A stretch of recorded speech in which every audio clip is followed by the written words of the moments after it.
मेरे साथ प्रभु श्री कृष्ण हैं, उनके भक्त हैं। इससे पहले कि आप ये समझें कि किसी भक्ति चैनल के लिए कोई इंटरव्यू हो रहा है, मैं बता दूं कि ऐसा कुछ नहीं है। कैसे हैं प्रभु? मैं बहुत बढ़िया हूँ। थोड़ा सा भूखा हूँ, थोड़ा सा थका हुआ हूँ, लेकिन फिर भी ठीक है। भगवान को भूखा नहीं रखना चाहिए, हाँ। हमको पता है, भोग लेकिन लगानी कोई नहीं, चाहिए। 5 मिनट बाद भोग लगा 5 लेते मिनट हैं। बाद ठीक है, भोग 5 मिनट इंटरव्यू के बाद भोग लगा लेते हैं। जी, जी। कैसी चल रही है भक्ति?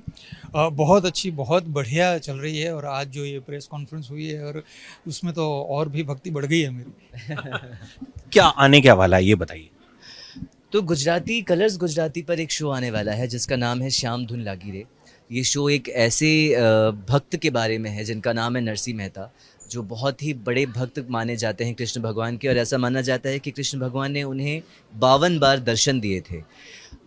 तो आप उस भक्त की भक्ति का रेंज देखिए कि उनकी भक्ति कैसी थी कि भगवान नीचे आकर उन्हें स्वयं दर्शन देते थे। तो ये उनकी कहानी है, उनकी लाइफ में क्या हुआ। और नई बात यह है कि कृष्ण भगवान स्वयं अपने भक्त की कहानी बता रहे हैं।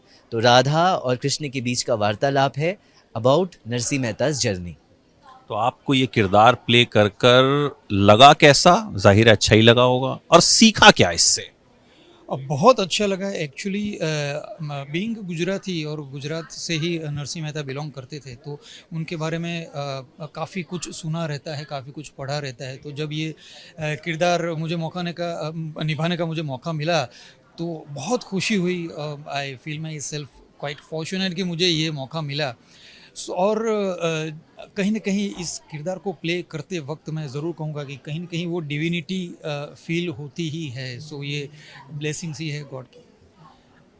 हैवी कॉस्ट्यूम में मुकुट के साथ शूट करना कितना मुश्किल रहता है? बहुत मुश्किल रहता है, खास करके लिए उस एक्टर के लिए जो अपने पिछले शो में बिल्कुल नंग धड़ंग थे। तो मैं तेनाली में बालों के साथ साथ वस्त्र तो पहनता ही नहीं था, बाल भी नहीं थे, मैं टकला था उसमें, तो बड़ा खुल्लम खुल्ला तो छुट्टा सांड होता था मैं उसमें उसमें कुछ नहीं था। यहाँ पर जो है, यहाँ मुकुट 4 किलो का है, यहाँ अंग वस्त्र 4 किलो के हैं, वो चुभता रहता है, इधर कुछ लगता रहता है। तो टास्क तो है, it's a challenge. Also language, मैं गुजराती भाषी नहीं हूँ, मैं हिंदी भाषी हूँ, तो वो लैंग्वेज याद करना मुश्किल है। तो it is a very big challenge for me as an actor. But दूसरे लैंग्वेज में काम करने का जो एक चैलेंज है, वो एक एक्टर को बहुत फैसिनेट करता है, मुझे स्पेशली। तो मज़ा आ रहा है करने में बहुत। अब जब ये सीरियल आएगा, जाहिर है लोग पसंद भी करेंगे। अब जब राह चलते लड़कियां पांव छुएंगी तो कैसा लगेगा? ये एक्चुअली तेनाली में हो चुका है। तेनाली में भी लोग आकर पैर छूते थे, जबकि वो एक माइथोलॉजिकल कैरेक्टर नहीं था, वो हिस्टोरिकल कैरेक्टर था। बट यही हमारे इंडिया की सबसे प्यारी बात है ना, कि आप उनको जिस भावना को परोसेंगे, वो उस भावना को एक्सेप्ट कर लेते हैं। तो अगर वो आकर मेरे पैर छूते हैं, तो ये इस एक्टर के लिए बड़ी बात है कि आपने उस कैरेक्टर को अच्छे से पोर्ट्रे किया। तो मज़ा आएगा फिर। आपके लिए कुछ मुश्किल रहा इसमें, इस किरदार को प्ले करने में सबसे बड़ा चैलेंज क्या?